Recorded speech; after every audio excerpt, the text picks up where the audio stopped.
আসসালামু আলাইকুম। চলে আসলাম আপনাদের সামনে নতুন আরেকটি ভিডিও নিয়ে। এই ভিডিওতে আমি আপনাদেরকে জানাবো, আপনাদের যদি কখনো গ্রামীণ সিম হারিয়ে যায় বা ফোন চুরি হয়ে যায় বা আপনাদের গ্রামীণ সিমটি যদি নষ্ট হয়ে যায়, তাহলে আপনি কিভাবে এটি রিপ্লেস করবেন এবং কত টাকা চার্জ কেটে নেওয়া হবে এই বিষয়টি কিন্তু আজকে আমি আপনাদের সাথে আলোচনা করব। সো প্রথমেই আমি যেটা আপনাদেরকে জানাতে চাই সেটা হচ্ছে গ্রামীণ ফোনের সিম রিপ্লেসের জন্য সাধারণত ৩৫০ টাকা খরচ হয়, যা অনলাইন বা সরাসরি গ্রামীণ ফোন সেন্টার থেকে করা যায়। তবে কিছু বিশেষ গ্রাহক যেমন গোল্ড, প্লাটিনাম বা সিগনেচার স্টার গ্রাহকরা এই সেবার জন্য ফ্রি সিম রিপ্লেসমেন্টের সুবিধা পেয়ে থাকে, কিন্তু তাদের সংখ্যা খুবই কম।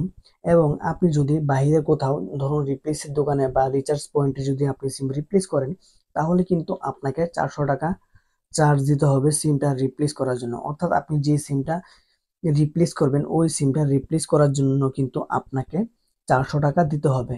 হতে পারে ১০ টাকা বা ২০ টাকা কম, এটা কোনো বিষয় না, কিন্তু ৪০০ টাকা কিন্তু আপনাকে দিতেই হবে। তারপর যেটা হচ্ছে, আপনি যে সিমটা রিপ্লেস করবেন সেটা কোন প্রক্রিয়াতে রিপ্লেস করা হবে।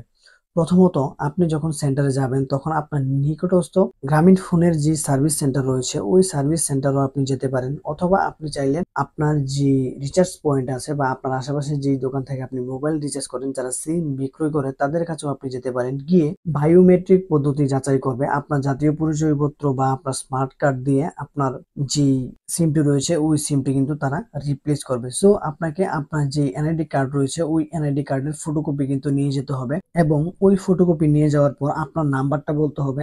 আপনার নাম্বারটা বলার পর এবং আপনার এনআইডি কার্ডটি নিয়ে যাওয়ার পর কিন্তু আপনার যে ফিঙ্গারপ্রিন্ট রয়েছে ওই ফিঙ্গারপ্রিন্টের মাধ্যমে কিন্তু আপনাকে সিমটা রিপ্লেস করে দেওয়া হবে। সো আপনি যদি গ্রামীণের যে সিম রয়েছে ওটা যদি রিপ্লেস করতে চান, তাহলে কিন্তু আপনাকে ৪০০ টাকা খরচ দিতে হবে, এবং আপনাকে কিন্তু এনআইডি কার্ড এবং আপনার যে মোবাইল নাম্বার রয়েছে ওই মোবাইল নাম্বার কিন্তু নিয়ে গিয়ে কিন্তু আপনাকে রিপ্লেস করতে হবে। এটা আপনি চাইলে যে কোনো রিচার্জ পয়েন্ট থেকেও করতে পারেন, অথবা আপনি চাইলে এটা গ্রামীণ সিমের যে সার্ভিস সেন্টার রয়েছে ওই সার্ভিস সেন্টার থেকেও করতে পারেন। এটা কোনো সমস্যা নেই, এটা সম্পূর্ণই আপনার ব্যক্তিগত বিষয়। সো এই ছিল মূলত আজকের ভিডিও। আশা করি ভিডিওটি আপনাদের ভালো লেগেছে। যদি ভিডিওটি আপনাদের ভালো লেগে থাকে তাহলে অবশ্যই ভিডিওতে লাইক করে দিবেন, কমেন্টে আপনার মতামত জানাতে ভুলবেন না।